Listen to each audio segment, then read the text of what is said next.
Welcome to the Film Junket Podcast.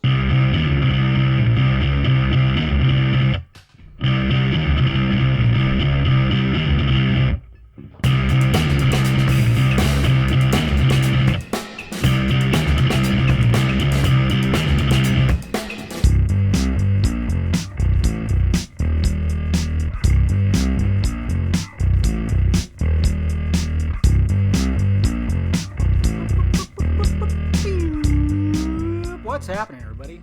Dave the Film Junkie here.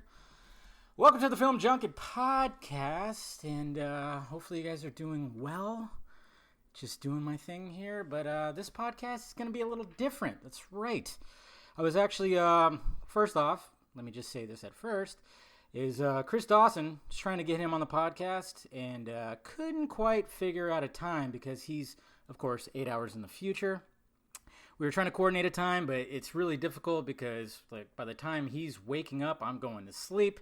By the time I get home from work, he's going to sleep, and he's been pushing those late night hours for damn sure, doing that. Beautiful, beautiful Black Suit Edition. That trailer was absolutely gorgeous. I know you guys are enjoying it because seeing the comments and the views. So hopefully either, we were talking about this weekend, but it is Memorial Day weekend over here. I'm going to be in Vegas at my dad's, at my family's, doing all kinds of stuff. So I don't know if we're going to squeeze in any time to do it, but probably next week we'll have Chris Dawson here. But it's okay because, you know, we got somebody here too, a special guest on the podcast today, a man that you might know that writes for ScreenRant.com, but only 40 people want to hear what he has to say. Mr. Stephen Colbert. How's it going, Stephen? You had to go there with the lead in. I couldn't help it, dude. Come on. I couldn't help it. Fine, whatever. Yeah. How's it going, man? Good. How are you doing? I'm doing all right. Just, you know what? Every time I go away for the weekend, I always go, okay, I got to, like, record videos. I got to, you know, get them prepped so then when I'm gone, I could still have stuff up. So I've been kind of scrambling to try to, like, pick the videos that I'm going to do. And then, of course, I'm going to bring my laptop, probably edit on the way to Vegas. You know, it's like a 3.5 hour car ride. So, so I've just been kind of scrambling doing that. But I appreciate you coming on, man. I mean, we talk a lot for sure on the tweets. And this is kind of like our first time that we've talked. We've actually, you know, voice to voice. I know you've been on the vodka stream. You've caused some ruckus in the live chat of the vodka stream. Actually, I've been, before we like get into the nuts and bolts of everything, I don't think we ever really talked about it. When did you actually join Screen Rant? How long have you been with those guys? Oh man, let's see now. I've been writing there for probably since 2016. Okay, so about 3 years. Or maybe might have been late 2015. I think it was like January 2016 when I started. I started just doing list content for them, and then just kind of started doing more and more. Now I do editing and social media and whatever fun stuff over there as well. Yeah, because you don't really like write like on a daily basis. You kind of just... No, I mean I should. I try to, but yeah. I'm a little busy. But I do a lot of stuff behind the scenes. With Facebook and whatnot. Yeah. That's good. And before that, I think we talked. You were like into like the tech stuff for a bit, right? Yeah. For that was actually my initially. So I worked for Sprint for a few years. And so kind of through their social media program, I got involved in like the tech Twitter and started kind of blogging about phones and doing reviews and watching Android Central videos and all that fun stuff. Android Central, and, those guys, yeah. Yeah, right. Well, I mean everybody, but obviously they're like one of the bigger ones. But I think I would see your stuff come up as around then, but we never really interacted as much. That's right. The tech space seems a lot bigger than film Twitter. And tech Twitter is way cooler too, by the way. Those people are always giving each other pats on the back and big time. Being all nice to each other. Complimentary, all big time. Anytime that, you know, because I've said many times on this podcast that, you know, I was on a website called Android Spin because they saw my Film Junkie videos. They're like, hey, we need something like that over here. And then that's where I created the Mandroid show. I was like, all right, let's kind of just my little flavor, talk about Android news of the week. and then get really, act really like a pig and have the hot nerdy girl of the week and stuff like that. It was a nice little concept. A lot of people dug it. Even guys like, who were popular in the tech field, the mobile world. They when I saw them at CES, they'd be like, "Hey man, you're Mandroid, huh?" And I'd be like, "Hey, what's up?" And it was pretty cool. I got invited to parties and stuff like that over there. It was a lot of fun. I went there only twice, but it was definitely a lot of fun. Did you ever get involved in any of that, CES or anything? No, not at all. I went to Engadget Expand, the very first one that they had in San Diego. I don't even know if they're still doing that anymore. I don't really follow Engadget. I don't either. I fell off. But it's funny because I always preferred them to The Verge because they had that whole split, and the Verge crew was seemed a little too hipstery for me. Yeah, a lot of people. But nowadays I read The Verge more. So yeah. I don't even think I follow The Verge anymore. I don't know. I follow some people. Like I still follow Marcus Brownlee, because that guy is like the ultimate when it comes to reviewing phones. Anytime that I'm like curious about a phone, I just immediately go to his channel. Oh yeah, because he's great. One time I was curious about starting a YouTube channel one time, and I went way back like to the first videos he ever uploaded. If you've never done that, that's a really cool kind of way to see like. Because it's so, I'm sure you're fully aware of this, but like it's so daunting to be like, where do I start? Does the first video have to be like flawless? You don't even know, man. I'm like, I dread looking at my earlier work, and I'm actually going to do that one of these days. I think once I hit 35,000 on the subs, I'm going to watch my very first Film Junkie video, and I'm dreading it. I'm dreading it because I know it's no, but it's also maybe not for you, but it's like really, especially like like I said, go check out Marcus's first videos. Mm-hmm. He's got like 30 million subs now. I don't know, Jesus, it's some insane number. Yeah. But you go back and he's like 12 years old and he's like reviewing like something he got at a garage sale. Yeah. I have to check that out. And yeah, it's funny, but it's also kind of encouraging to be like, oh no, I just need to do it. Just do it. And it doesn't have to be perfect. And one day, you keep on getting better every time. That's what I always tell people when they ask me for advice or something like, "Hey man, what does it take? What does it take?" I'm like, just point the camera and just start talking. That's all you got to do. Yeah. There's no nuts and bolts of it. You just got to find your voice. There was like a while there with my channel where I always compare it to the movie Nightcrawler. I always compare it to the Jake Gyllenhaal character. Not that I was like insane and really skinny and had weird crazy eyes and smashed mirrors or anything like that, but it was just I always felt like, oh man, I got to be like first at things. If something leaks out, I gotta somehow download it before it gets pulled, and I gotta put it on my website and direct everybody to my website and this, that, and this. And I used to do stuff like that. Like a trailer comes out, so I'm gonna do a video talking about how the trailer just came out. Go to my website to watch it, and I'm like, I realized that that's not a way to do it, and it just kind of got to the point where now people are just like, "Hey man, I can't wait for you to talk about this," and I went, "Cool, that's what I need right there." So I don't have to be the first one to talk about something or, get something out there anymore. I'm just like, okay, people just want to hear my reaction to it now. I've established myself to the point to that, and that's a whole lot better than just stressing out on, oh, I got to oh my God, a new trailer came out. I got to react to it. So then, I'm on the front page of YouTube, Yeah. Or I ran my own blog for a while, and I was trying to juggle between tech and movies, and I was just trying to do like a general geek thing, and it's always been a second job for me. Oh, of course. So so you're fully aware that it's you got to balance it with everything else you got going on, and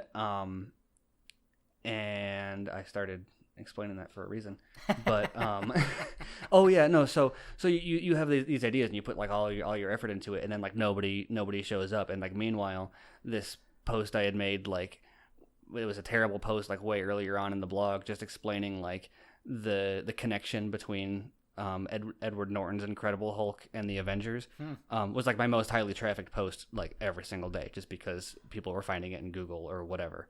And it was just always kind of a reminder to like, it's good to swing for the fences and put out good content, but also like just don't strangle yourself on trying to make every single piece a home run. No, you can't do that, because like most likely a post, a video or an article that you just thought, this is something, is going to be the one that blows up. It's so weird how that. I remember when I was working on Android Spin, one of the other writers, he did this article about, I forgot exactly what it was, but it was just something where it was just like a guide for some kind of game. And it ended up being, it was always in the top 10. I mean, he wrote it like a year and a half before I even joined the website. And every time I saw the top 10 articles, it was always up there in like the top 5 because people just kept going to it. And he goes, yeah, I just wrote that one night just on a whim. He's like, I didn't fucking care. I was like, I just wrote it because I liked the game and I thought, oh, I could just do a little guide. And it ended up, it was always in the top 5. It was crazy. And then, I mean, it happens even with my videos. It happened recently. I reacted to the Black Suit edition of Chris Dawson's Justice League. I did not, dude. The thing's my video is almost at 100,000 views. Oh wow! Yeah, I'm like, how many views does the actual trailer have? The actual trailer, when I looked, I think it was like 50 to 60. It was almost like something like that. Oh wow! And it was funny. So Dawson's got to give you a cut of the pie on that. Dude, I'm gonna have to give him a cut of the pie. I feel bad. I feel like I am gonna hit him up. I'm like, dude, if Warner Brothers doesn't try to rape this video, because that's what I'm waiting for. I'm waiting for that email that says, oh, you got a copyright claim. Because obviously, even though like he tweaked the footage and didn't really use music, I don't even know what kind of music he used in that trailer. But I have a feeling that Warner Brothers is gonna, catch wind of it one of these times and try to like get it. And then if I dispute it, they're probably gonna deny it.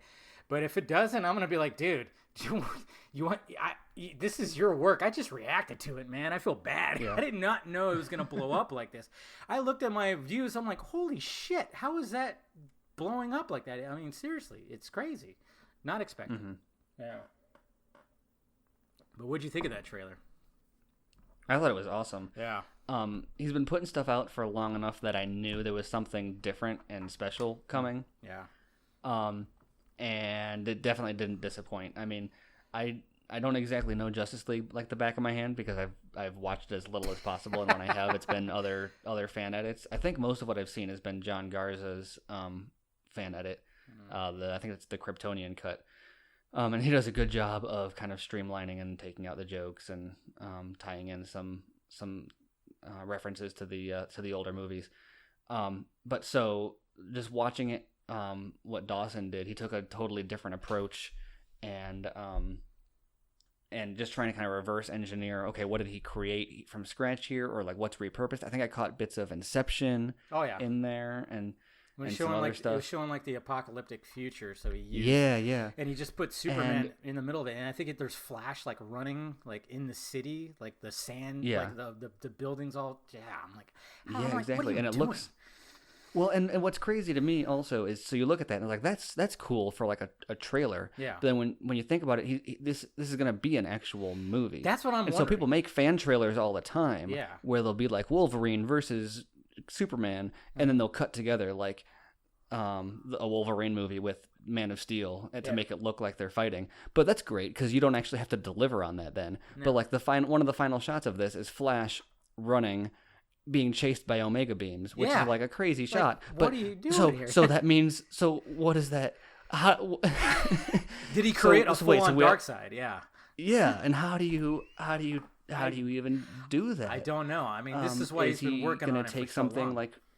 Yeah, I mean, is he doing it from scratch, or is he just going to remodel over Steppenwolf, or use something from like an Injustice game or something? I have no idea, but I am so excited to find out. Yeah, and we got till August with that, which I don't know what he's planning with that. I mean he did use some footage from, I think, an Injustice game, right, of Darkseid when he's like I putting saw his that armor together, which I could see that, but then it's like, what else are you gonna do? I think he is gonna overlay something over Steppenwolf, to be honest, because I don't think, did we even really see much Steppenwolf in that trailer? I don't think we did, right?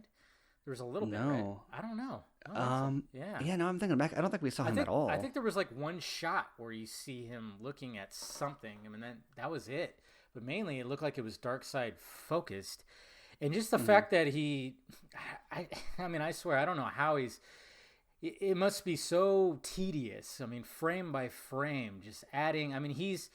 Like when it opens up and it has Alfred and he drops down. It's not like how the deleted scene in Justice League where he just floats down gently. He actually used, when he drops down in the rain of Batman vs Superman, he inserted that right there. But then, of course, at the same time, he's making the suit, black and silver.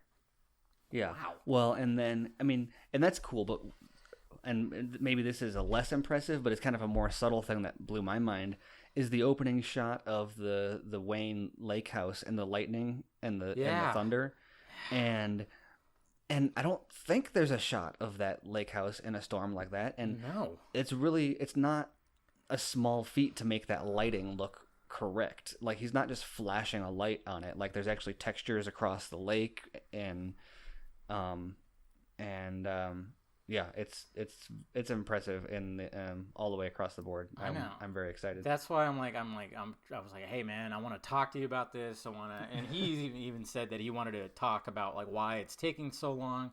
And I can imagine, because I've done, visual effects work. I mean, when doing green screen stuff, it's not hard. Sometimes it can be. You have to have the proper lighting, and sometimes it's a pain in the ass. Like, I don't have the best lighting system, but I've done lightsaber stuff. Like, I did a lightsaber video for an Android video a long time ago, which I posted a while ago.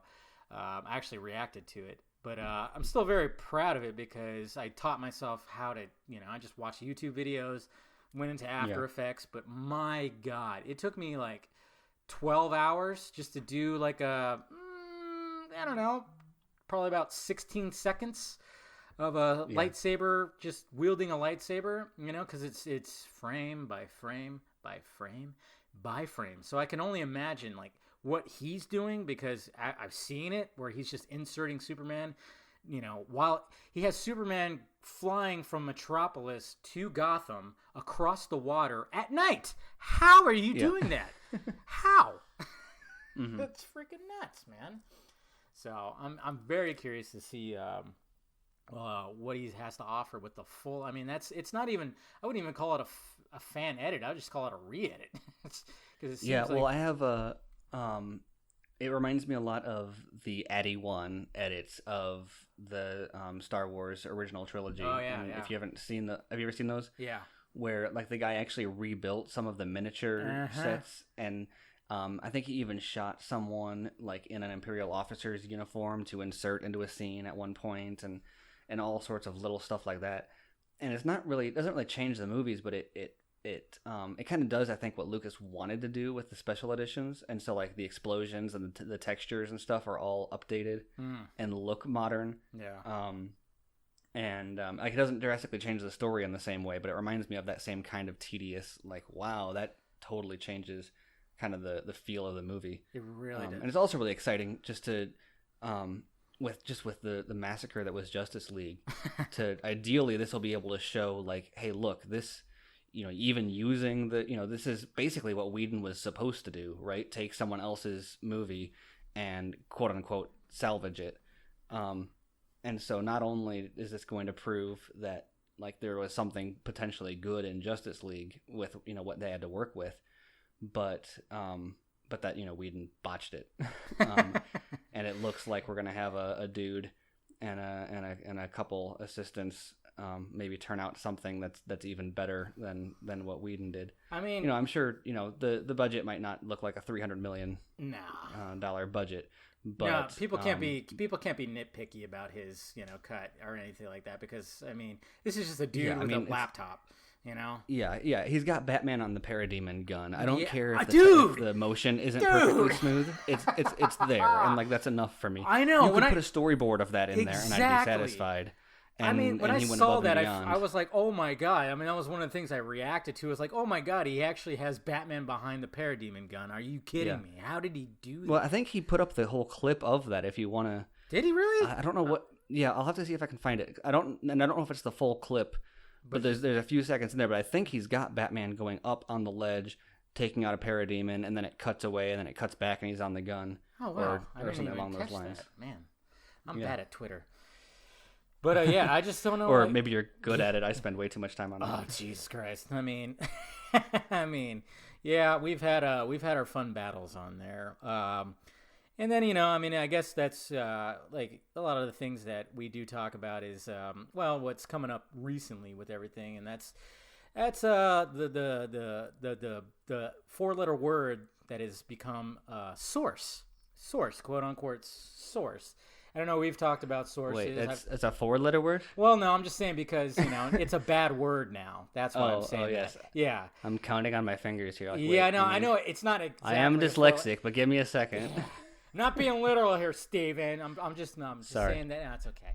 It's okay. I forgive you. No, I'm just saying because it's such a bad word now. It seems. Yeah. Because now it seems. Or a that misunderstood word. It really even. is. It's got a stigma to it now. I mean, it had a stigma on it before. I mean, I even would, in my videos before, I would be like, oh yeah, he's a source. That was before. That was really when I was like an ignorant, YouTuber that was just like, hey, I'm gonna just talk about it, But after Justice League, I've even said it many times myself. I changed my tone because when it came to all the bullshit that happened, I tried my best to debunk it and be like, nah, this is bullshit. They would never try to reshoot a whole movie in 6 months. Little did I know, they did try to almost pretty much do that. And bringing it back I think that's something... Go for it. Oh, sorry. I was just going to say, I think that's something that people kind of overlook a lot. Yeah. We talk about it a lot because I think that's around the time... We'd interacted before that, but around then is when we really started talking more because I remember one of the first conversations we had was shortly after Justice League to be like, was it that bad for you? Yeah, it was that bad for me too. And I had just learned at that time that Snyder had been fired, or I guess forced off the project. I guess per the paperwork, it probably says that he stepped down, but it was maybe less than amicable. And you just, that was one of those things like you just couldn't say like at the time. It wasn't my information to reveal. People wouldn't know how to react to it. And I remember kind of looking back, though, kind of having this new information and then looking back on the past, 6 months or whatever that we'd been vehemently defending these reshoots and saying, fuck, there's Batman no way this on could film. happen. Fuck those guys. They don't know what they're talking about. Yeah.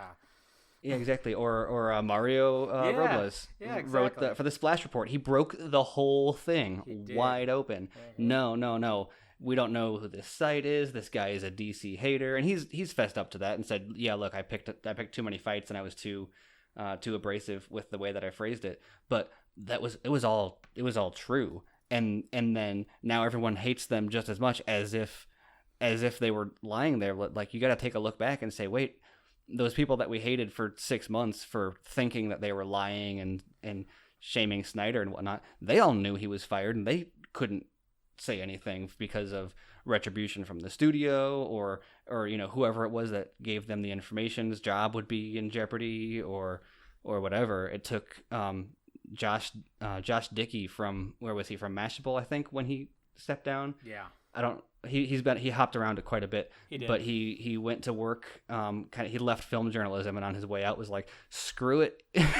Snyder got fired. Mm-hmm. I remember that. And so then, and so people that knew, when they finally saw that tweet go up, be like, okay, cool, it's out there, so we're just going to report it now because we know it's true. And even then there were people, no, he's told THR that he was doing it voluntarily, and but you look back at that movie and lots of people said lots of things. Ben Affleck said that people don't know how to make movies if they think that Snyder's influence was erased. Right. I mean, I just remember, sitting excited, and I got invited to a press screening at the Warner Brothers lot. And just being excited, I'm like, oh, wow, this is like a new experience for me because I've never been to a press screening. I fought hard. I kept emailing, and I was like, I gotta see this movie. Before, just because I've been defending this movie. I've been, looking forward to it. And then just see that opening scene. And like I said, I mean, gravity pulled my face down. My excitement went away. And then just walking out of there, and I just felt like I seriously almost felt sick to my stomach. And I remember just walking to the parking lot, and this other dude that I was talking to the whole time who got invited there too. And I just remember looking back, and I'm like, hey man, they really de-Snydered that movie, didn't they? And he goes, yeah, they did. I mean, we both were just kind of talking about like, wow, like it just didn't feel like his movie at all. And then I mean, the whole time I was watching the movie, I just kept thinking, oh my God, these guys were right. I've been defending this movie for like the past year and a half or whatever the hell, trying to debunk anything that was coming on. And then I just felt cheated. And then of course, being, how I do my videos and stuff, of course, everybody's anxiously waiting for my first reaction. And I'm going, what the fuck do I say? I sat in my car probably for about 5 to 10 minutes going, how am I going to do a reaction to this? I don't know what to do. I don't know what to say. And then I just kind of did it. Especially when, like you said, people are waiting for your reaction. And there's a big... People like to say that like negativity sells. And if bloggers or YouTubers are being negative, it's just because you want the clicks or the views. But like...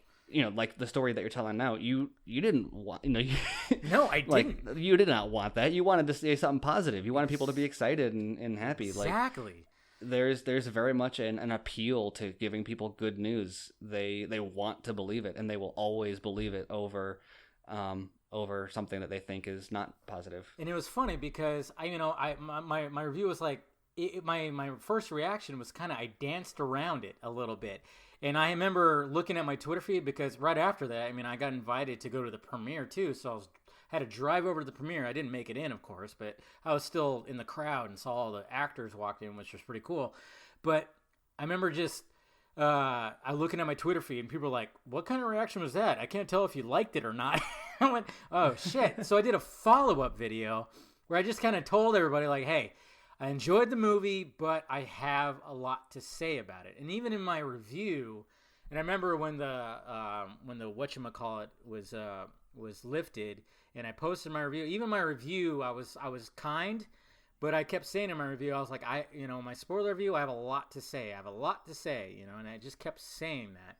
But I didn't want to ruin everybody's expectation. I wanted them to still go and see it for themselves. It was a shit show. It just was. It really was. So I don't know.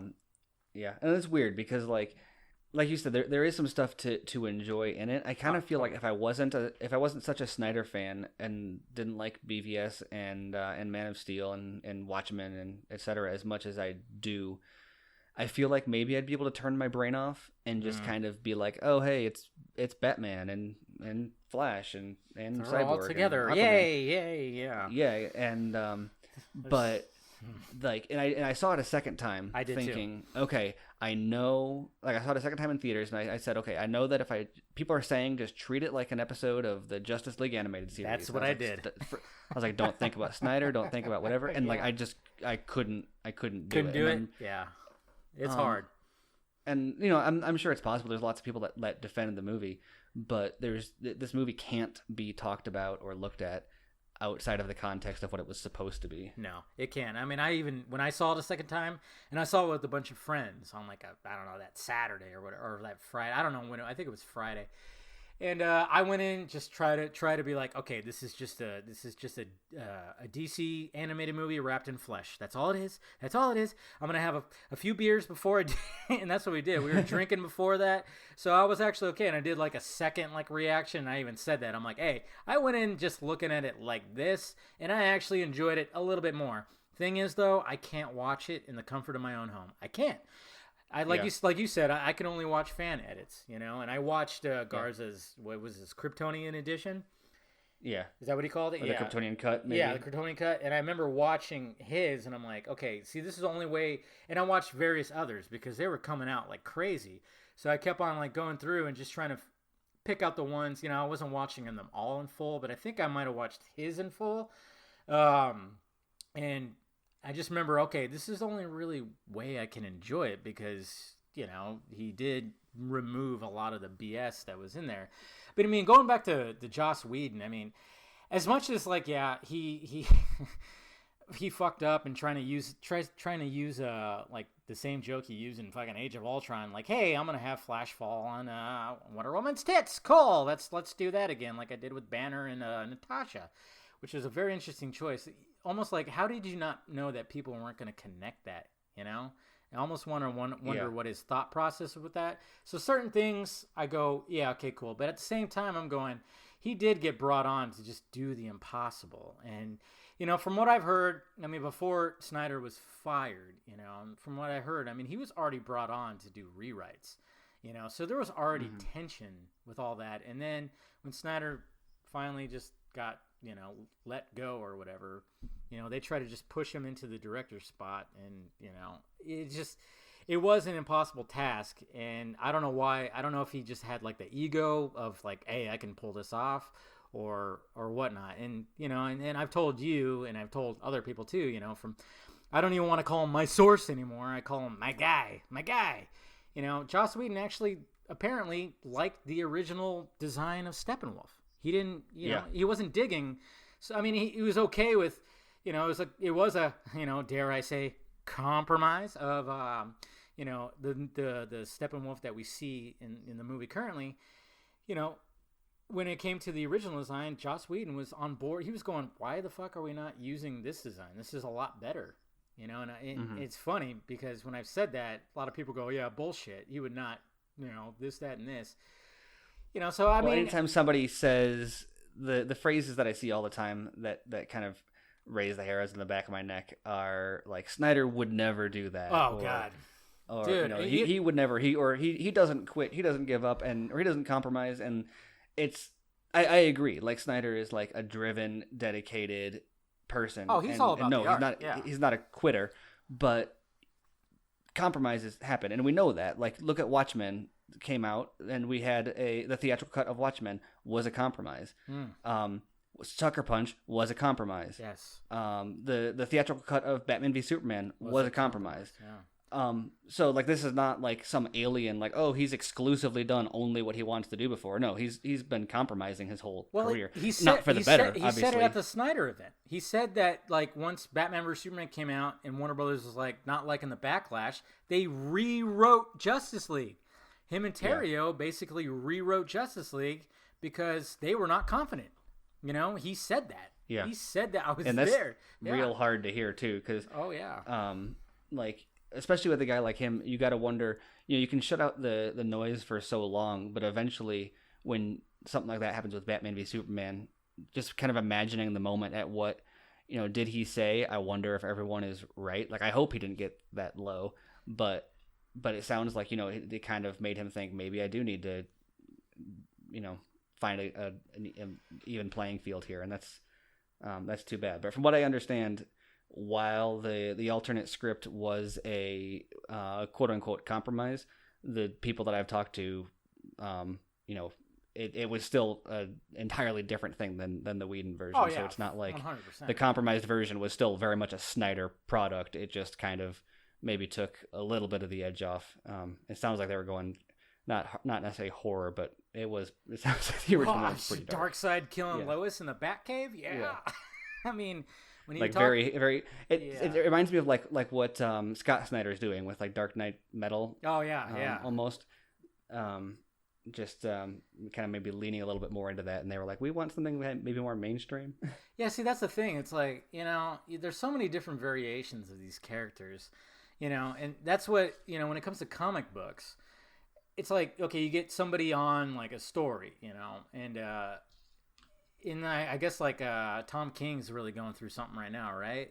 With his whole Batman I have no run. idea what's up with that. Yeah, I mean, I know we were talking about that earlier, and it was just kind of like, what is going on with his? Is there like, is he getting bad feedback from DC? Is there poor sales going on? Is it something with Warner Media? Is it, who knows? It could be any number of things, but apparently something's going on with his whole thing that's going on with Batman.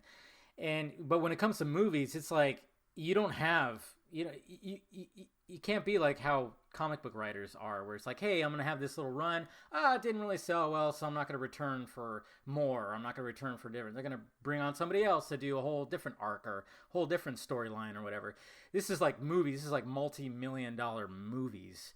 Yeah. And that's where just, I mean, obviously Warner was just, after the backlash of Batman vs Superman, they started just really bearing down. And we know from what we've heard, that it happened earlier than that. I mean, there was people that were just, I mean, it was lucky that he had Chris Nolan on his side for Man of Steel, because Chris Nolan just used his power that he had to like keep everybody at bay. Like, hey, come on, I recommended this guy. It's good. Stay the fuck away. And what's funny is people are so, and I even said this because I shot my DCEU ranking of the movies that I'm going to post this weekend. And I mentioned how, he kept them at bay. He basically was like, hey, this is the guy. I'm not going to do it. I know you guys want me to do a Dark Knight version of Superman, but I think this guy is your guy. And essentially, that's what Snyder did. He broke down Superman, broken down bare bones, really kind of deconstructed the character in a way, but he did, of course, put his own flavor to it, and he just kept all those motherfuckers at bay, and it just kind of sucks that he didn't really have that, further on with Batman vs Superman and Justice League. Yeah. But I don't know. It just sucks because, I don't know. When it comes to now back to what we were originally talking about, sources. As I say, we've talked about this. Yeah, we have. Let's talk about what happened with Justice League again. Yeah. We haven't talked about that in Not the at last all. 18 months. I know, right? No, we have talked about it a lot. But when it comes to what's happening like right now, there's a lot of BS out there, guys. And I've said this to people, and I've said this to people within the movement, like, hey, you just really got to watch out for the BS. Nowadays, you just don't know. And it's not so much that I'm trying to call out these guys as liars, or anything. I'm just wondering, are you getting fed the proper information? Because when it came to my source, or how I like to call him now, my guy, when he hit me up, I mean, this was right after Justice League. This was after it came out. I don't know how many even weeks. It was probably like a couple weeks after that happened. All of a sudden, I get an email. And for about a month, I'm thinking, this guy's bullshit. I'm being fucked with. Somebody is just fucking with me 100%. It's probably like an MCU troll or something. I don't believe it. I don't believe it. I don't believe it. And then it just took a lot of vetting. It just really did. Like, I had to, and I even told them, like, I want to believe what you have to say, but I just don't know, because you could be like somebody just trying to fuck with me. Somebody that doesn't like me, doesn't like what I have to say. You don't like my videos or whatever. Yeah. Well, and you had just spent how long putting out all this effort into, putting your credibility on the line. Yeah. Defending a movie that it turns out all the information exactly. that you and not to point fingers at you. I did the exact same thing. I had so many articles saying how we could tell that it's all these rumors are bogus, and it's kind of, there's a reckoning where it's like, oh wait, if I'm going to keep on having an opinion on this stuff, I need to have legit, good, evidence. I'm not like, I can't go spitting stuff out anymore based on what it seems like, or what Snyder, what I'm sure Snyder would or wouldn't have done. Like that, clearly that all doesn't matter because Justice League happened, and nobody believed it. But and so here we are, and so. The means of reasoning and sourcing that people were relying on before were clearly wrong, and proper sourcing matters. Basically, what we're saying here, guys, Steven and I were damaged goods. We're damaged goods because yes, we defended, and then and all of a sudden we're starting to get people that, hey, I'm I work for so and so, or this, that, and this, and like I said, with the guy I was talking to. What? Go ahead. Oh, I was gonna say, you weren't trusting the guy that was emailing you. I vetted him for probably because it's not unique. Yeah. Like you people, like if you have a following, or even if you don't have a following, I don't know who it always is, trolls or whatever, are always trying to get you to regurgitate bogus information. Exactly. And if you start getting involved in this stuff, it's not uncommon to get a DM from someone or an email from someone or whatever, and say, oh hey, I've got a tip or whatever, and 90% of the time it's bullshit. Bogus, and so you can't just go spitting it right back out just because someone sent it to you. Exactly. And I know some of these guys, and me, I've talked to some of these guys, I've conversed with them, and I just gone back and forth, and I try to be as reasonable as possible because I've been there. I've had people just say oh, this, that, and this, and I've seen others, who have YouTube channels, and there's people that are underneath that are claiming this, that, and this, and then all of a sudden it just doesn't come true. It's yes, you really got to vet this stuff. You really have to 100. And like I said, it took me probably about a month. And what I always tell people, it was the moment that did it was when he asked, "Hey, what's your Vero?" And I said, "Well, it's this." Or he actually asked if I'm on Vero, and I'm like, "Yeah, it's just my name." And blah blah blah. And then 20 minutes later, I get that message that I want to frame and put on my wall that says Zack Snyder wants to connect with you. And I went, "Okay, you're not bullshit." Yeah. Cool. You're actually legit. So now I'm going to start listening to you now. And then, with other, this is the rock and the hard place, I guess. Like, I guess I have as well because I don't want to be one of those guys that wants to pat themselves on the back, and be like, "Well, I said this," because remember last year at Comic-Con, you remember that shit show. Yeah. Where I went, "Hey, I tried to tell you guys that Zack Snyder wasn't going to be there," and I got a slew of people that were like, "What do you do? Why are you trying to say that now? Why are you trying to pat yourself on the back?" It's like, I try my best not to do that, but, it's like you want to just say that, but at the same time you don't. It's an interesting. I mean, that's why when I'm seeing stuff that's happening now with certain people that are just they're just throwing out the information, and it's like, dude, you gotta relax. If you hear something, maybe don't just throw it out there, because if you just throw it out there right away, maybe you're I don't know.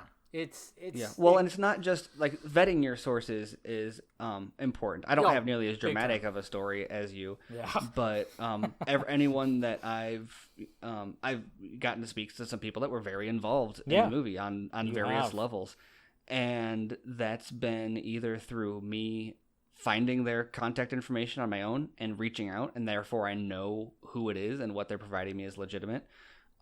There's been other cases where they reached out to me via sources that were reliable, and started a relationship that way, and other sources were able to vet them, and so there's definitely a process there to make sure the person that you're talking to is legitimate. But just because you believe the legitimacy of the person, or even not even a matter of belief, but someone can give you information, they can send you a copy of the Snyder Cut itself, or maybe something a little bit less dramatic, like a copy of a contract or a breakdown of a movie, or details on a missing scene, or concept art or storyboard or whatever. That doesn't mean you can just put it out all the time. No, you can't. And we know so this. I know we know a couple things that we're still not talking about because it's not the right time, or we don't have the right corroborating information. Very true. Sometimes putting certain information out there will incriminate who gave it to you or someone else. Exactly. All the people that know anything really know stuff about this movie are pretty close to Snyder to some extent, or at least 2 degrees of separation. And sometimes revealing that information will actually blow back on Snyder himself. So it's a big deal to make sure that not only are you making sure the information that you have is accurate, but does it need to be released now? I have a piece right now that I wish I'd been able to get up before now so we could talk about it a little bit. But it'll be up in the next couple days though, because I'm having my sources make sure that I'm not saying too much. Hey, there you go. You're doing your due diligence. That's what you're supposed to do. Yeah, I get it. But in the process of collecting that, you learn a lot of really interesting things, and not all of it can get out there. But I think this piece may be, well, I guess when I published the Dark Side storyboard way back in the day, both of us put that up. Yeah. We had reached out to a representative of Snyder's to confirm that it was in fact legit. Obviously, it looks like his, but just to do our due diligence, we made sure to get an official statement from them. Yes, this is something that was drawn by Snyder. Outside of that, even though I've got access to other information, I do my best to not cite sources. If someone says X, Y, or Z happened in the movie, I'll go find concept art, or I'll go find a VFX reel, or just sit on it and wait until something else comes out about it. Because citing an anonymous source, everyone knows. Everyone rolls their eyes when you say a source, but even you can avoid that entirely if you find corroborating information. Like I said, concept art, VFX reels, clips from the movie that you see cut something out or whatever. I think there's a lot of people that are kind of cutting out everything outside of I trust my source, therefore I'm going to put this information out there as rumor, as whatever. And I know we're both not trying to point fingers, because the point of this isn't to shame any particular person or to say like we're better than everybody else, but it's very important, especially in this area, that the truth is what we're presenting. People think that Snyder fans don't know what they're talking about. It took over a year to get people to start saying, okay, maybe it does exist. And even now, there's people that are like, well, of course Snyder wants it to exist, so he's going to say that on video. But, I'd say we are, for the most part, in a post the Snyder Cut exists world. Oh, absolutely. But part of the reason that was such an uphill battle is because so many people in the movement have lost credibility by making far more extravagant statements than they're able to prove. Oh no, people are so positive that the cut exists, and it's like printed on Blu-ray sitting in a warehouse somewhere, and Warner Brothers just needs to press a button and drones are going to deliver it to all the Snyder Cut fans or something. And that's great. If you want to hope that that's the case, that's fine. I'm not going to tell you can't hope that. But if you go out and you're going to try to argue with someone that is the case, you lose credibility. If you have #release the Snyder Cut in your username, you're damaging credibility for the whole movement. And the problem with that is then when somebody else comes out with legitimate information that says something like, I don't know, here's a scene that was cut from the movie, or here's the dollar amount fans need to target to be able to prove it's financially viable to Warner Brothers or AT&T or anything like that, people are going to look at you and laugh, because the Snyder Cut movement has a history of people putting out very, very dubious information based on wishful thinking or because it's an exciting rumor or whatnot. And it's fun to speculate on that stuff, but it's also dangerous for not only for the movement's credibility, but also, like, if you're trying to fight for a goal, you've got to know where is that finish line. If you don't know where the finish line is, how are you going to pace yourself? How are you going to chart your course? And there's people that are claiming that the finish line is down the block. There's people that are claiming that it's behind us and you got to turn around. And like, how are you ever going to get to your destination if you don't have the truth about what you're actually looking for out there? Yeah. So anyway, that's my 10 cents on that. No, I get it. I mean, and like I said, we've talked about it many times. I mean, there's so much, and I keep telling people, and and it's just, and I met some of these guys, and that's for me. It's obviously it's different from you. Where are you located again? You're in Texas? What are you at? No, I'm in Iowa. Oh, you're in Iowa. Heart of the Midwest. I don't know why I thought you were in Texas. I don't know. I know John Garza's in Texas. Okay. Might be crossing. There you go. Maybe that's what I thought. But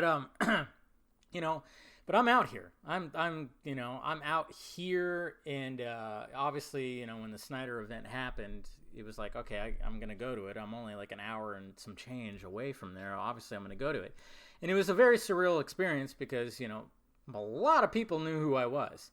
And a lot of people were, whoa, hey, Film Junkie, cool. And, I talked to a lot of these people, and I conversed with them. We talked back and forth, and this, that, and this. And, but so at the same time, it's like they're also looking at me like, hey, we need you to, hey, what do you think about this? What do you think about that? And, I've been I mean, and this is what's happened, recently too. It's like, I mentioned a while back on probably a podcast or whatnot, where it's like, hey, I don't mean the piss and the Cheerios, but this is not what happens in the movie, or this is what I heard, or this, that, and this. This rumor out here, no, it's not true, because I'm trying to get that legitimate information out there. And then, of course, people don't want to hear that. They don't want to hear the truth. They don't want to hear. I mean, when Garza came out with his article last week, They didn't want to hear that. A lot of people didn't want to hear that, even though it was just full of like, hey, this is information of what needs to happen with the Snyder Cut. Well, AT&T wants to see numbers. They want to know that they're going to be profitable if it's going to be released. And you can't just go by, you do a poll. Look at how many people, or circle, or go look at the last trailer of Justice League and be like, look at how many people watch this, and look at how many people hit the like button. It's like, it doesn't work that way, Yeah, it's like he basically provided like a treasure map with like an X marks the spot, but the X wasn't where people wanted it to be, and so they burned the map. Mm-hmm. I'm sorry if it's not the news that you want to hear. I don't think it's negative news personally. If it's 40 million, or I think we've heard a little bit. I think 40 million was. I think Clay Enos said that. Yeah. I think both of us have heard 20 to 30 from different sources. Yeah. So maybe that's VFX. I can see maybe distribution costs or additional residuals or whatever going up to 40. I wouldn't be shocked. That's not insurmountable. I don't think that's preventing anything from happening. It's just, you need to understand that there is cost associated, significant enough that it's not something they can just do inconsequentially. But people were saying, look at how well the other Blu-rays sold, or look at how well other DC stuff does, and that's a great point. But the fact of the matter is that unless you can prove that market is there, they're not going to do it, and they haven't done it, right? No, they're sick of it. so that means that they haven't been, if the profit is undeniable, then they'll do it, and they haven't done it yet. Therefore, the profit is not undeniable. No, right? Yeah. I think that's a truism, right? Oh, totally. And I don't think that's negative. I think what that says is, here's how we win. That was literally a section that he titled in that article, and I know, that's why I was like, that's why I was so surprised about the negative feedback. I'm like, this guy is giving you a roadmap of what's going on, and this is stuff that me and you have heard, and we're going like, yes, this is pretty much the way that it's mapped out. He's just mapping it out, but now they're saying like, oh yeah, they're just doing it for clicks, just for clicks, guys. That's all it is. Trying to be negative. It's like, what are you talking about? We're trying to get the facts out there, man. You can always tell that someone doesn't produce their own content when they think that the clicks that you're going to get from something like that is enough of an incentive to spend the time to write a BS article. Jeez, I know. That's the thing. It's like, and that's the battle that we've fought many times. It's like, oh, you're just doing it for clicks and clicks. It's like, hey, you realize we still have regular jobs.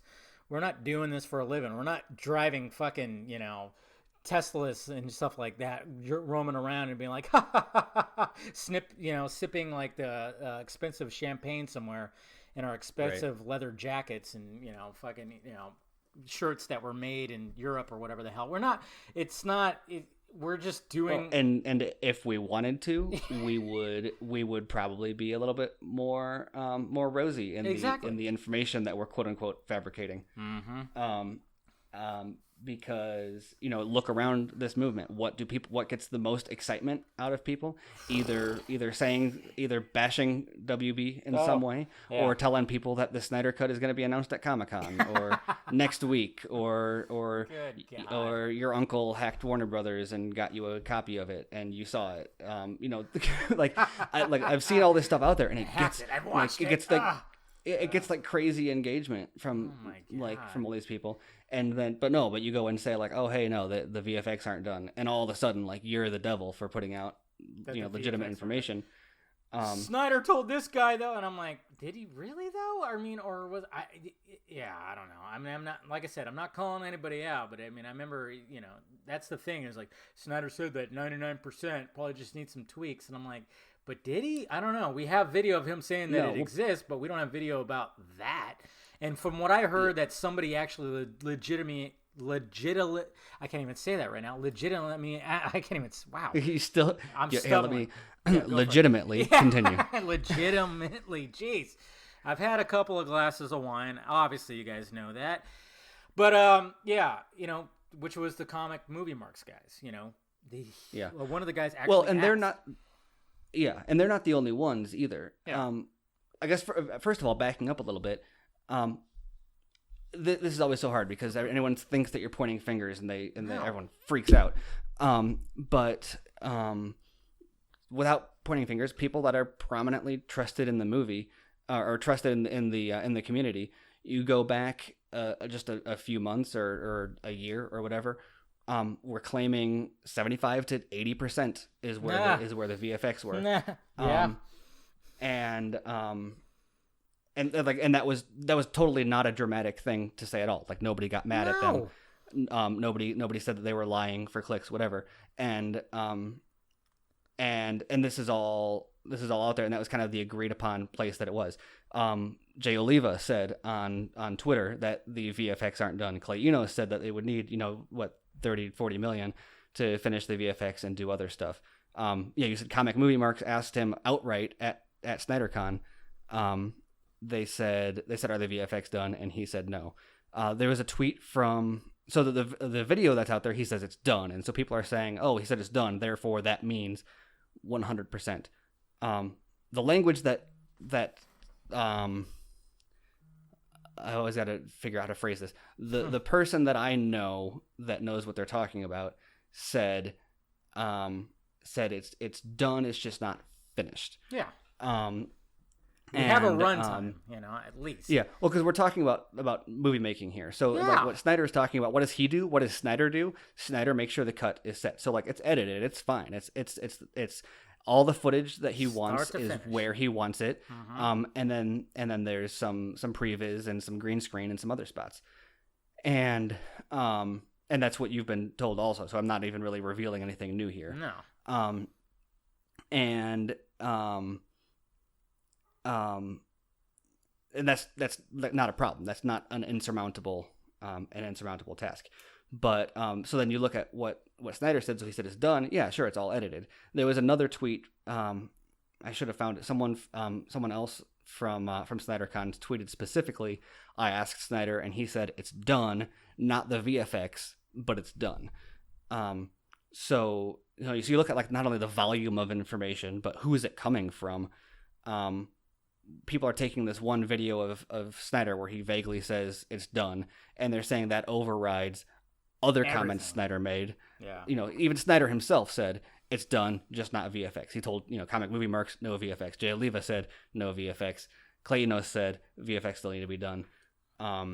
People within the movement who have access, a year or so ago said 75 to 80% is what they were told.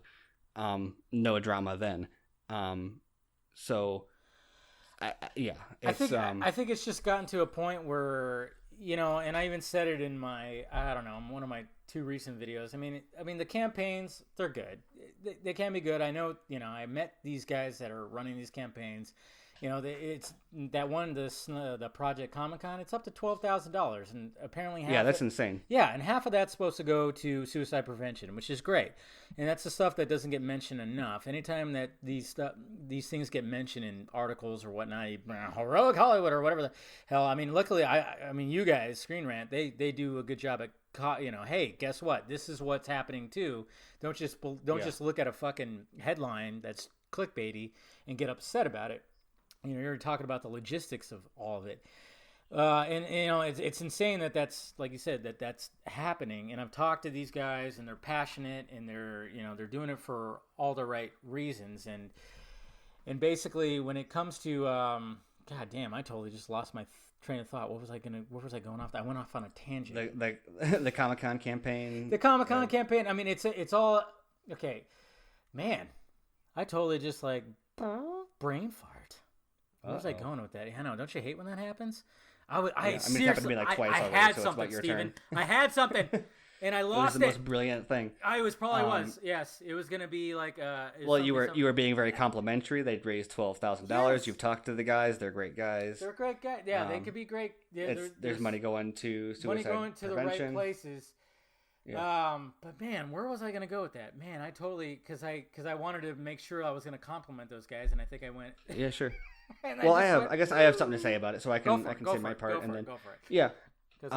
Well, and it's, I don't know. There's a very much some gatekeeping tends to go on, and I have tuned out a lot of this stuff on Twitter. I tweet about Snyder Cut stuff way less than I used to. Yeah.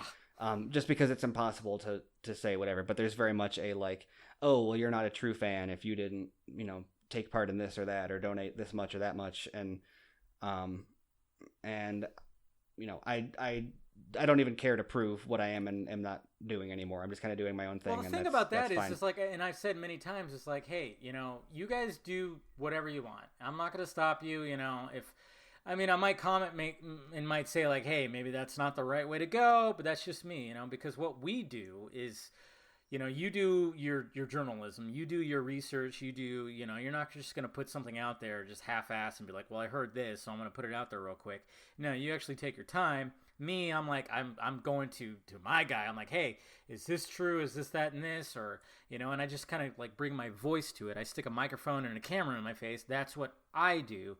I'm not going to call Warner Brothers. I'm not going to write a letter. I'm not going to do this or I'm not going to do that. You guys can do that. That's fine. Me, I'm going to do what I've been doing for the last 5-6 years. Yeah. Well, and the same for me. Well, and I'm in a weird spot with that also because I obviously I want to see the cut. I'm very supportive of it. Oh, yeah. But Lies, Steven! I would like to be I would like to be considered fairly objective in the matter. Like I'm not writing this stuff to rile up the Snyder Cut fan base. I'm writing this stuff because there's people that don't believe it exists still, that don't believe it would be good still, that don't believe it's achievable, that don't believe that messed up stuff happened behind the scenes. So anything that I write is going to be written for the people that don't believe that stuff. And so if it's coming from someone who's got like hashtag release the Snyder Cut in their Twitter handle, like who that kind of to me immediately kind of go like, yeah, like who is like this is just who is that person now? People they like to complain about Disney shills and Rotten Tomatoes and all that all the time. Like so I can't be going and doing the reverse, right? I can't be like the Snyder Cut cheerleader and then being like, oh, but this is totally an objective piece of journalism here. Right. I know it's difficult because a lot of these guys follow me and I'm like, I want to be supportive, but then sometimes I get these people in my mentions. I'm like, hey, relax a little bit here, and we don't have to always dogpile on every little thing. When Warner Brothers puts something out, and then all of a sudden you look at the comments underneath, and it's just a shit show of just like, hey, well, fuck you guys, release it, And then when it comes to, go for it. It's frustrating because like I think the passion is good, and there's an extent to where like, there's something I dig that the passion. Like, there's an element of like, what is it.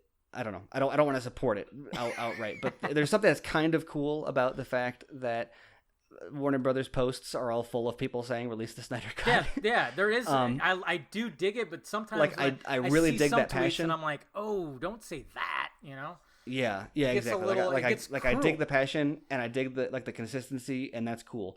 But like in Batman v Superman, like the message of the movie, like at the end, you get Superman's monument, and it says, "If you seek his monument, look around you." Yeah. And so like, what does that mean like for Snyder fans? Look at like, do you have hashtag release the Snyder Cut in your Twitter handle? Okay, cool. Go through your tweets. When people see what you're tweeting, it's to them it's the same as Snyder tweeting it. So if they think like when people think that Snyder is toxic or has a toxic fan base, sure, maybe it's only because of a few bad apples, but like they are representing him still. If you don't support Snyder being represented that way, then call those people out. Don't defend them as like, oh well, it's just a few bad apples. No, what people think about Zack Snyder, what people think about Zack Snyder's movies, is determined by what they think about his fans. Yeah. Right. Like you're not his official representatives, but you influence what people think about. His name is in your Twitter handle.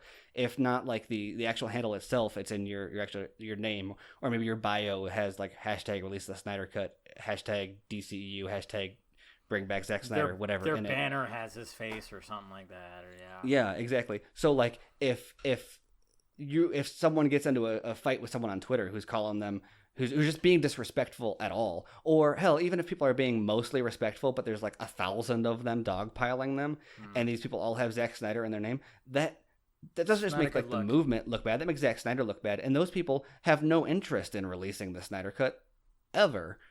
Exactly, Because and then those that's what they people- associate it with. Yeah, and those people will be like, "Why doesn't Zack Snyder call out his toxic fans?" They start saying stuff like that, and it's like all of a sudden they're holding him accountable for his fan base. It's like, no, that's bullshit. He has no control over these people, you know. Yeah. But at the same time, they don't care. They're like, "Hey, he should call them out and fucking tell them to relax." Like, what? Okay, Yeah. but yeah.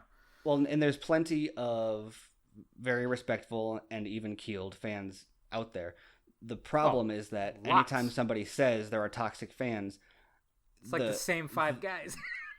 yeah. Well, the problem is that when someone says there's toxic fans, the response is to push back against the person claiming there's toxicity in the fandom, and saying, "No, how dare you paint us with such a broad brush?" Instead of like, it's like the doctor saying you have cancer, and you being like, "Only part of me has cancer. Get lost. How dare you? Like, how dare you accuse me of being cancerous? The cancer's it's only, in my balls, guy. Cut out the cancer. Get the cancer out of your body, and the doctor's not going to tell you have cancer anymore."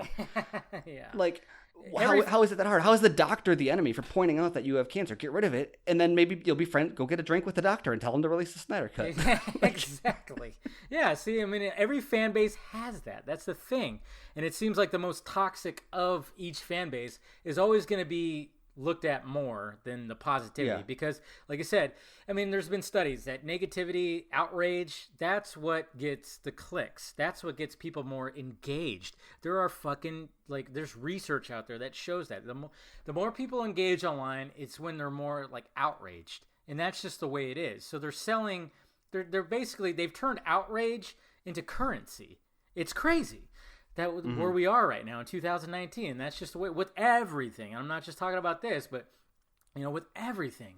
So when it comes to like these little fandoms with Star Wars, MCU, whatever the hell fandom you're a part of, it just seems like the toxic ones are always going to have the bigger voices than the ones that are trying to be positive. That's why when Ben Fritz wrote that article, he didn't mention about the positivity about, suicide prevention, the charities. When Shiraz, the comic book debate, they raised money to take kids to go see Black Panther. There was just none of that was mentioned because, I mean, I'm not even holding You know what I'm kind of surprised he didn't mention, though, which... The article was bad. It was poorly written. It was poorly researched. It was negatively I don't influenced. think he really gave a fuck, to be honest. It was a hit piece. Oh, It was so many things that were wrong with it. Having said that, I'm surprised that people don't feel more of a sense of mercy that he didn't go and get some of the tweets. Well, that's what we some talked of the followers about. that he could have. We talked about how it could have been a lot worse. Imagine if the whole article was about Snyder Cut fans that sent death threats to.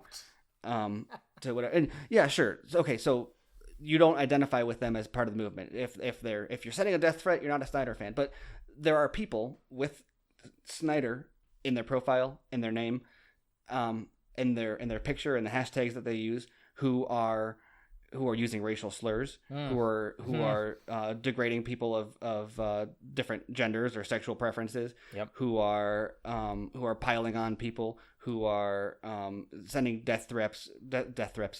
threats, or saying you hope they get raped or get cancer or all sorts of like horrible things. And no, that shouldn't identify the fandom. But like, you know what? They are a bigger threat to the fandom, to getting the Snyder Cut, than some fat movie blogger saying that he doesn't like Snyder movies. Yeah.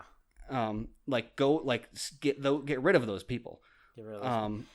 And then you got the people who are like, oh, fuck Warner Brothers. I want them to flop. I want them to go bankrupt. But at the same time, they want them to release the Snyder Cut. And that's, that little pocket of the fandom, too, is just like, it just kind of frustrates me because they're constantly like shitting on Warner Brothers, shitting on Warner Brothers, shitting on Warner Brothers. But at the same time, they want them to release the version of the movie that they didn't get to see. Yeah. And that just kind of goes, okay. I mean, I can understand, hey, if you didn't want to see Aquaman because you don't like where it's headed, fine. Don't go see it. If you don't want to go see Shazam, don't go see it. It's not for you. Fine. But when they're constantly just making a stink about, fuck this, fuck that. I think Shazam's the worst movie ever, or Aquaman was the worst movie ever, and I hope Warner Brothers goes bankrupt. It's like why would they give it to you guys if you're like a loud voice out there and there's a few of you out there that are just constantly like, especially if Warner Brothers posts something and you're underneath, as well as, there's a bunch of people that are going, hey, release the Snyder Cut. We want to see that. And then you got these couple little pockets of dudes that are just like, fuck you, this, that, and this. I hope it flops. I hope all your movies flops. Look at it. Look at your box office this year. You're flopping left and right, even though they don't know what the term flopping is, because when you actually do the math, you go, well, it's not exactly a flop there, guy. It's maybe underperforming. I mean, I've been one to say it all the time. Shazam underperformed. I think we've talked about it. It underperformed. Yeah. It has. But it's not a flop.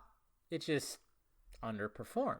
And after we've got how many years now of people making the same arguments about Man of Steel, Batman v Superman, and Suicide Squad. Now they're doing it to them. Yeah, you're right. Now it's all like, sudden. yeah, Shazam grossed way more than them, but it also cost way, way, way less than them. Yeah. Also. And so, it should have done better. Like it did not excel. So I'm hardly saying this to say like Shazam is magic, but no. BVS made less than they wanted it to make. Yeah. Man of Steel made less than they wanted it to make. I think Suicide Squad was probably a surprise for them for the most part. It made more, but but there's still arguments out there that it wasn't. And so you look at like Shazam, it could have done better, but it made a profit. It did. It could have and should have made more.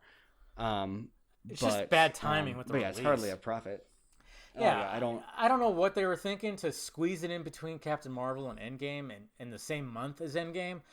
Honestly, I mean... Yeah. Well, and the same thing happened to Solo last year. And that's...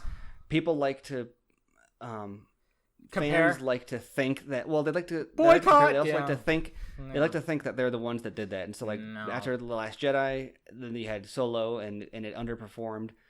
And so fans like to take credit as that's being a sign that the fans are giving up. And I'm not going to say there was no impact of that, but the numbers just don't line up. No. Memorial Day is a historically subpar release date. Solo had great pre-ticket sales. It was pretty well reviewed. It wasn't, it was fresh on Rotten Tomatoes, which Rotten Tomatoes doesn't matter. The point is that the reviews were generally positive. I'm not, I don't like Rotten Tomatoes either, but I'm just saying as a fact of reviews were more positive than negative. The audience score was positive. And it was on a bad release date. It was poorly marketed. Disney did not allow them to increase the marketing because they didn't want to compete with, and it wasn't Endgame, with Infinity War at the time. Yeah. There's all sorts of other factors in there. And so to say like, oh, Star Wars fans made Solo bomb, therefore, DC fans can do that. No, fandom does not have that kind of reach. Yeah, and I always tell people... your boycott's not going to make that big of a difference. I don't care if you're Star Wars fans or DC fans or whatever. If it's a TV show, you might have that kind of sway. That the audience, size is a little bit more comparable that way. But we're talking about like the number of tickets sold. I mean, just do the math. The average ticket price globally is like a little less than $10. Everybody freaks out whenever I say that because they're like, "Oh, I paid $25 for a ticket," but the theater down the street from me is $8 or like $7 on a matinee. It's like when you go into a theater where you're like recline leather seating and a fucking champagne. Yeah, that's why you pay. Yeah, or if you're in New York or LA or whatever, you're going to be paying that much. But the majority of people in the world pay less than like $10 a ticket. Exactly. So you get a movie that makes like $1 billion. You divide that by 10, and that's how many tickets it sold approximately. Yeah. And maybe you had a few thousand people that saw it multiple times, but like we're talking about tens of millions of people that saw these movies. Your couple hundred person boycott isn't even statistically significant enough for them to know that you're boycotting. 0.0002% or something like that. It's like, okay, you had something. But and I'm like, and like that's fine. Like you're not required to see it. So I'm not saying like, oh, you're not allowed. Like, fine, if you want to boycott, that's fine. Yeah, but you're not going to get to me. It's all the proclamations, like, and then when I get these people in my mentions who are like, oh yeah, how can you not say it's a flop, and I'm like, because I can do fucking math, and I kind of have a grasp of how this shit works. a little bit. You just want it to fail because you're not liking the direction it's going to. You know, it's not going the Snyder direction, so you want everything to fail from now on. So you're just going by your own little narrative, and then you're accusing me of doing a narrative, and I'm like, no, I just know how the box office works. Please, and I'm like, look up in the sky. Please, just take one night, look up in the sky, look at all those stars, and realize you're a tiny speck. It's like you're just there. I mean, you might have a somewhat of a little tiny voice, but I think some of these people think like, oh, we're like 50% or something like that. They fluff it. Well, there's a general fallacy in any fandom to think that being a fan kind of inherently has value. And it does in certain contexts. So I can't totally rule that out. Like, fandom is important, of course, to an extent. Yeah. But fandom doesn't drive box office. It rarely makes an impact on creative decisions. And fans like to kind of use that as like a gatekeeping thing. Like, well, you see it mostly with Star Wars fans. So oh yeah, jeez. DC fans like to say, oh, Star Wars fans and Marvel fans like that too, and it's like, yes, it's true. We're just happen to be talking about it in the DC context. Mm-hmm. But you got these petitions, remake The Last Jedi or boycott Solo, or all these people saying like they're not Star Wars fans anymore. Like, meanwhile, these movies are all like, Solo is the exception. Yeah. They've got 4 movies have come out now, right? We got 7 Rogue One, 8 Solo. Solo was the only one that didn't break $1 billion. No. And you can't tell me that the Rise of Last Skywalker is not going to fucking. It might make $2 billion. I mean, I don't know. The hype for this movie. I mean, it seems like people are still way behind. They want to see how it ends. This is the end of the whole Skywalker saga, apparently. I mean. Who cares what happened with Last Jedi? And with Solo, these people are gonna. I mean, but still, how much did Last Jedi make? Did it still break? It didn't break $2 billion, right? Did it? No. Last Jedi was like 1.6 or something like that. Okay. I think. Still. But yeah, no. I mean, still one of the top. I think it's top 20. Yeah, it's in there. It might be top. It might be top 10. It might be like number 8 or something like that. Yeah, probably is. Yeah, it's crazy. Yeah. So. Let's wrap this up a little bit. We've been talking for over an hour and 15 minutes. We're we're kind of all over the place. Yeah, it's fine. Yeah, it's fine. This is what it's all about. This is why I like doing podcasts and talking with people, because it's just we're just shooting the shit. We're just talking. But I want to know number 12 all time with 1.3. There you go, billion. Number 12. I mean, even with it being divisive, and who knows what's going on with that. I mean, there's things I'm trying to get information about, just the way all that stuff works when it comes to directors, which I know we've talked about and stuff like that. But let's just wrap this up. And where do you think the Snyder Cut movement should go? Like, do you like where it's going with the Project Comic-Con? What do you think? Yeah. So I started talking about that earlier, and that's when we got sidetracked a little bit. Yeah, but I think that's where I was kind of going, where I got a brain fart. Yeah, well, we were talking about gatekeeping, and a lot of fans like to point out who was and wasn't involved in different things. Yeah. Or assume that you're against something. I think that Project Comic-Con is a cool thing. It really is. I think it's impressive what they've raised. I'm mostly okay with what they're using it for. There's a lot worse ways to spend the money. My biggest thing, having a background in marketing and social media and audience engagement, is that, from my understanding, unless they've got plans that aren't listed on the GoFundMe, is there's no means for audience acquisition and tracking. And so if they were to spend the same amount of money, what they got like $6,000 that they're going to be spending on this campaign, they could use that same amount of money to hire like an actual like digital marketing firm to like put this together for them. That's a good idea. And not that that's the better way to do it. I'm sure that they're doing some great things. But if they were to go that route, the first thing that firm would do was set up a means to collect audience information, to gauge interest, and to track them for remarketing down the road. So you spend this money on a billboard, you spend it on a flyover, you spend it on signs. That's great. You're going to make a splash. But what happens after that splash? Twitter is cool, and it's a great way to make noise, but it's so infinitesimally small compared to what you could get. Remember the original petition got like 170 1,000 signatures. Yeah. Where are all those people now? They're not on Twitter. Are they on Facebook? Are they off social media entirely? Something. Yeah. But there's no centralized way to communicate it with them. And I know there's a Twitter account to try to do that, but in order to properly run a campaign like this, the central thing is that you need to get people to go to a landing page and sign up for a newsletter or collect their email or their information in some way, so that not only can you know how big your audience is, like you're selling a product here, right? So you're not charging money for it, but you're essentially selling a product as a fandom. You're trying to sell people on the benefit of supporting the Snyder Cut. And the goal is to get the Snyder Cut released. And so therefore, like, you need to know how many people are a part of the movement. How much financial power do they have? How many tickets do they want to buy? What's their, I mean, if you want to get really nitty gritty, what's their average household income and stuff like that? I think that's maybe a little bit excessive.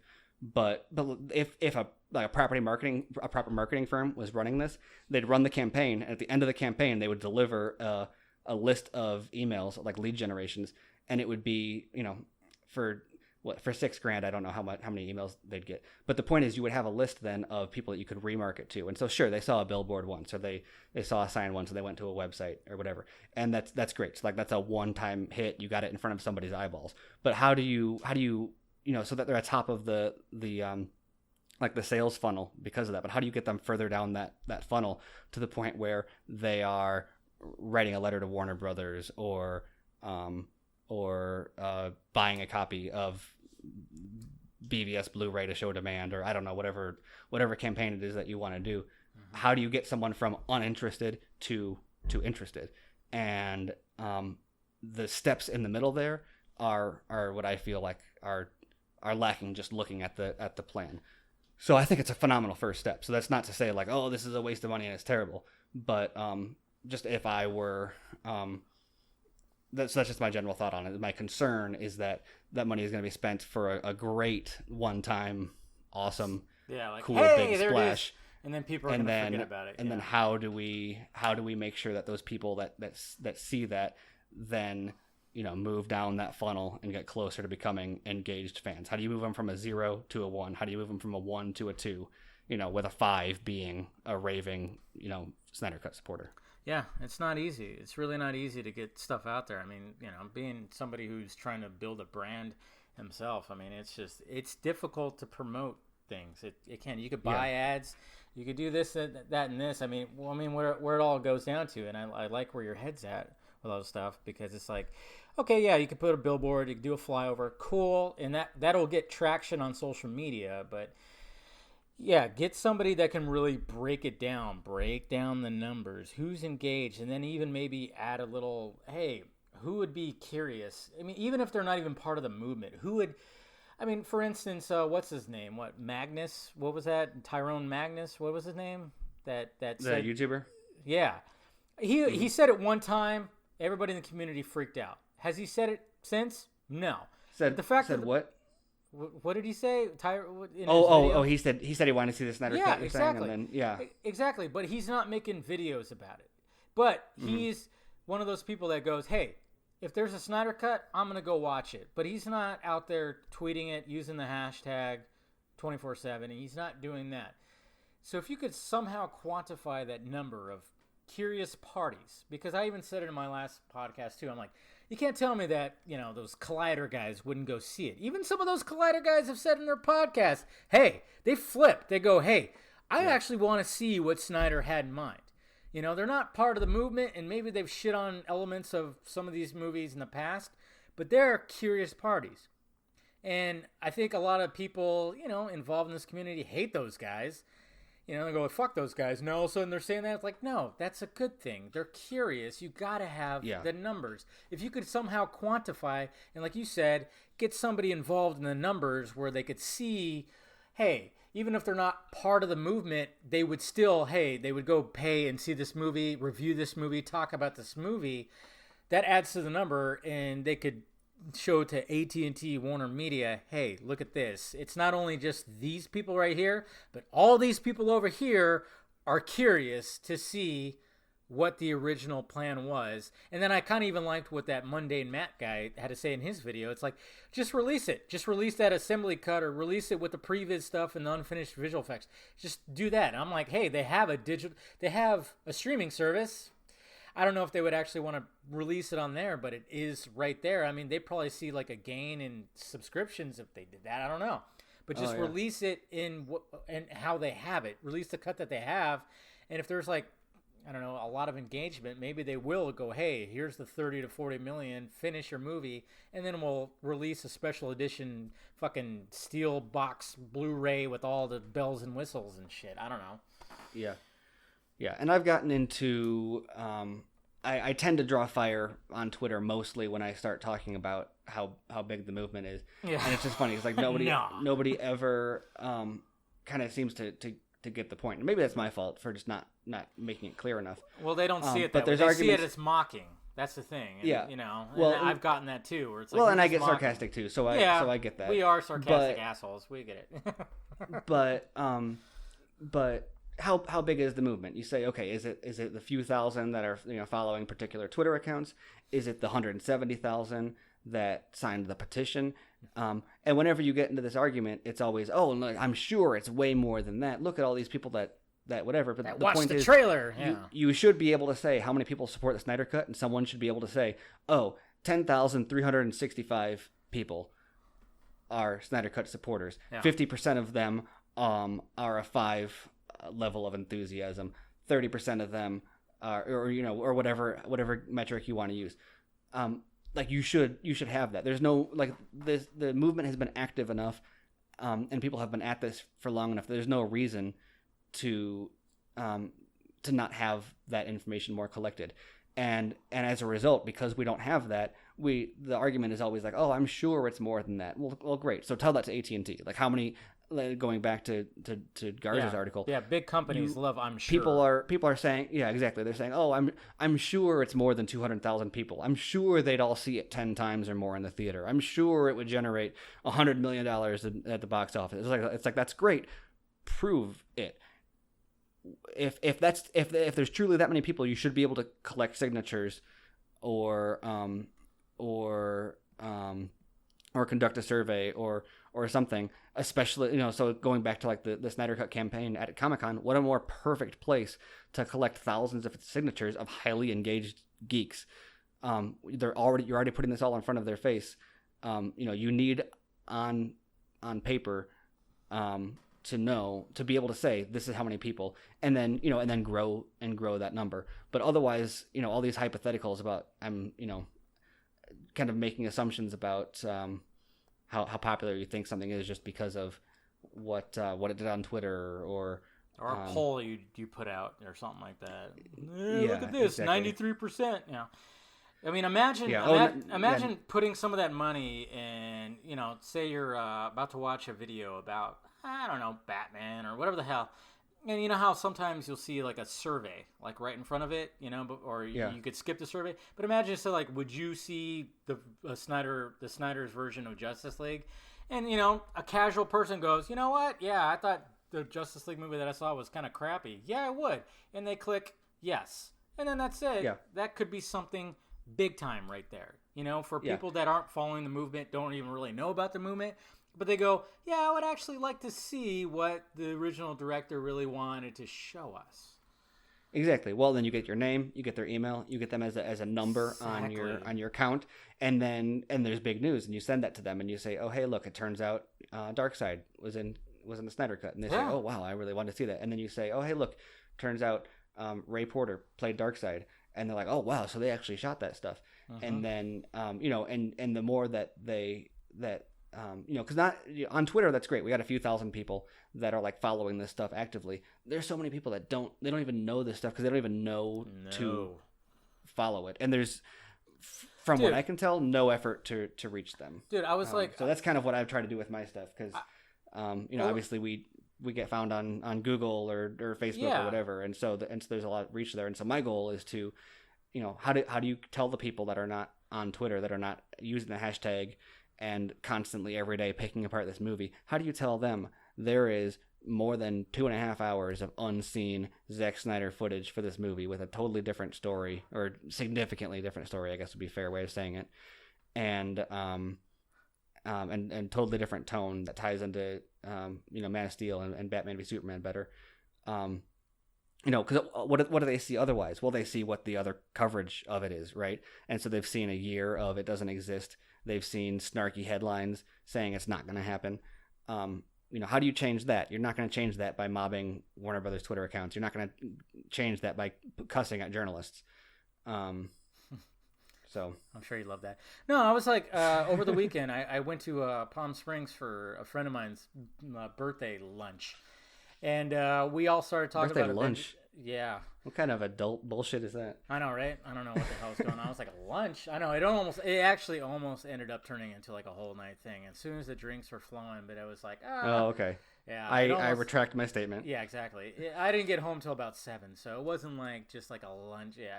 It turned into almost a day thing, but then it was like, okay, I got stuff I need to do and blah, blah, blah. Anyways, my point, Steven, is the fact that we started talking about Avengers Endgame and this, that, and this. And then, a couple of the females that are my friends, they are Henry Cavill fans. I don't imagine why. I don't know, I'm like, why do you like that guy? What's so good about that guy? Is it because he's... Never heard of anybody liking him before. Yeah, chiseled good looks, the buff body. I don't know what it is. But they mentioned like how, his face was fucked up and this, that, and this. They hated Justice League. And then, of course, I started talking to one in particular. I'm like, well, yeah, there's a whole other cut of the movie, 3.5 hours, 3 hours and 34 minutes to be exact. And I kind of gave her the lowdown, and she goes, I would gladly watch a 3 hour and 34 minute, even if there wasn't completed visual effects. I'd gladly watch it. She said that, she's not on Twitter with the hashtag release the Snyder Cut or nothing like that. It's just casual people, friends of mine that were like, oh yeah, that I would gladly watch a different version of that. So if somehow, like we've been talking about, if we could somehow quantify that as much as we could in the digital space, like I said, with putting up ads or whatever the heck, not just, the billboard thing, the flyover thing, cool, that's cool. Hopefully there's going to be some more, I know they have other stuff. They're going to hand out flyers at Comic-Con and this, that, and this, or even a chance that I might even be there to try to do something here. I don't know. We're still talking about that. But, yeah. But you're totally right. There needs to be some analytics that AT&T and Warner Media sees, and you're totally right with all the knowledge that you have of it. So yeah, there's just people out there that are not part of the movement. There's a big chunk, probably more people, more percentage that would gladly go see a different version from what they got, because the first thing they always say is, why was Henry Cavill's face fucked up? Yeah. Yeah. Exactly, and they're not a part of the Twitter circle jerk. They're not. And even if they were, know. riling up the existing fans is cool. I mean, that's a core part about keeping people excited. But how do you loop in those outside people? Part of that involves putting your phone down, going out and talking to people. Part of that also involves, finding other ways to engage with people. And they're not, anyway, it's going to be beating a dead horse. But they're not all going to subscribe on Twitter or whatever. So you need a way. Email is popular for that reason. To capture contact information, keep them in the loop, track them as an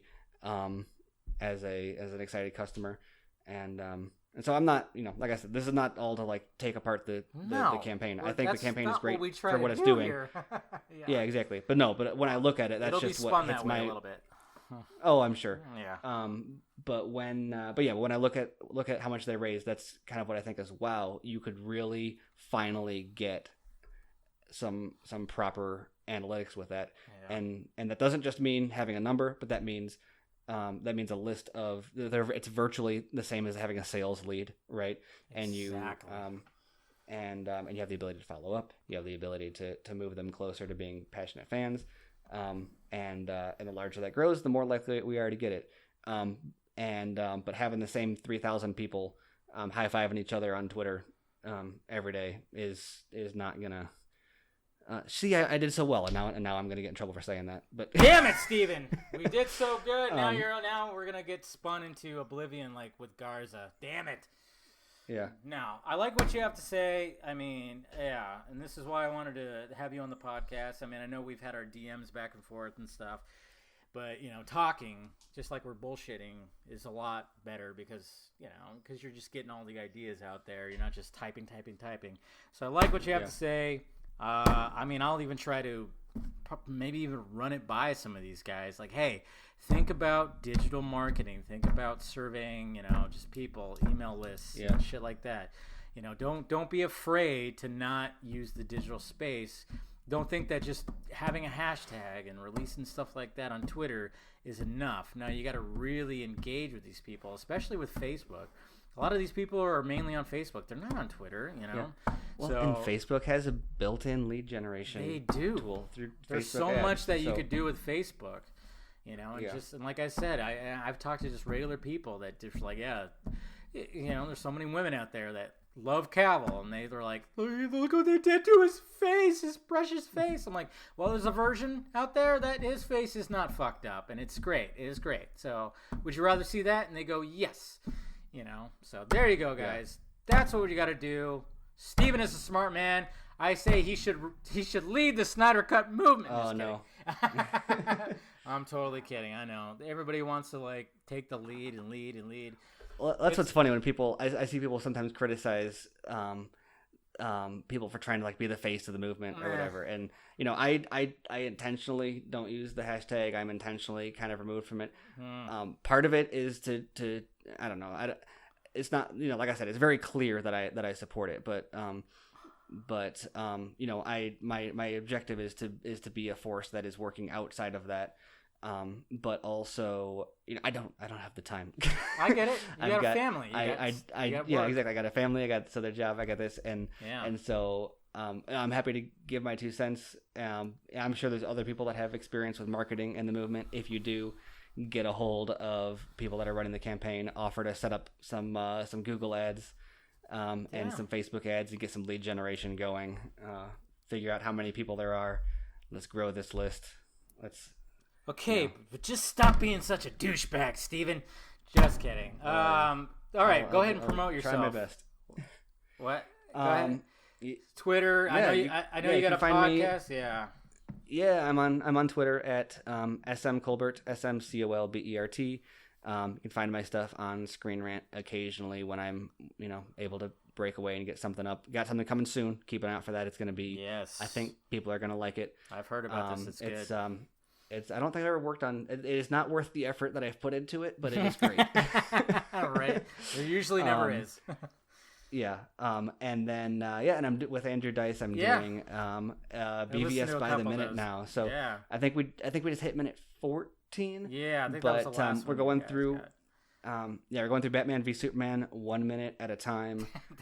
Doing 15 to 30 minutes an episode. Full 3 hours. Huh? Yeah. Oh yeah, I mean, and it's go figure. It's only Snyder could make a movie that actually has enough to talk about each. I know there's other movies that have done this, but people did it with Star Wars and whatnot. But of course, every episode, I'm like, how are we going to talk about this? And then 20 minutes goes by, and I'm like, oh wow, we got to wrap this up. Yeah. You can find that at BVS by the minute and any podcast app, or find us on Twitter, and we post on there. So. Yeah. All right. There you go, guys. I mean, this is not going to be the last time Steven will be on here. We'll get him back on here again, talk about more of this stuff. This has been very enlightening. I like the ideas. That's what we're trying to get out there, guys, is ideas.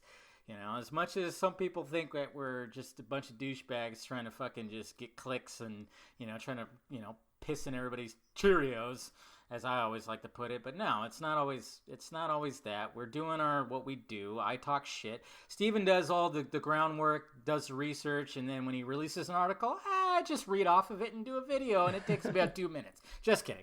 No, we do a lot of talking. We have a lot of... We cross-reference sometimes, though. Going back to talking about sources, if you get information and you don't know if it's legit, talk to someone who you think has good information. We're not trying to, no one's trying to steal anybody's scoops. No. We're all trying to get the same thing here. Scoopers. If you hear something... Yeah, exactly. We're not trying to be scoopers here. We're just trying to get out the information and just have some integrity along with it. And we're happy to help validate or dig up information for other people. So don't think that if you tell someone a secret that they're gonna go post it. I would happily help someone verify information so that they can write it up or make a video themselves if they're the ones that originally found it. I've done that several times with other people. So yeah, he's a good man, you know, guys. The goal is good, accurate information. The truth is imagine if we accepted and knew the truth about what Justice League was going to be in July of 2016. Speaking of boycotts and whatnot making a difference, that's actually a time when that could have been organized in a little bit more organized way. And I know there were people out there that were claiming it was going to be bad, but and we were actively working against that notion. Yeah, sadly. But we weren't the only ones. So nope. I'm not going to take all the blame, but some of it. But the truth is always good, and that's a good example of like if we had known then, how valuable could that have been? So. Just because it's bad news doesn't mean it's wrong to be out there. The truth is out there. Steven is our own Fox Mulder. All right, Steven, I appreciate you coming on to the podcast. It's been awesome. I'm glad to have you again, and we'll definitely do this again, guys. And I appreciate you guys for listening in. And I'm Dave the Film Junkie. Of course, you can find me on Twitter, Instagram, Facebook. You guys know where to click. It's all down below. It's all there. It's all everywhere. And, Patreon, if you want to help the pirate ship, shirts and stickers, all that stuff. All right, guys, appreciate you clicking in. We will talk to you later.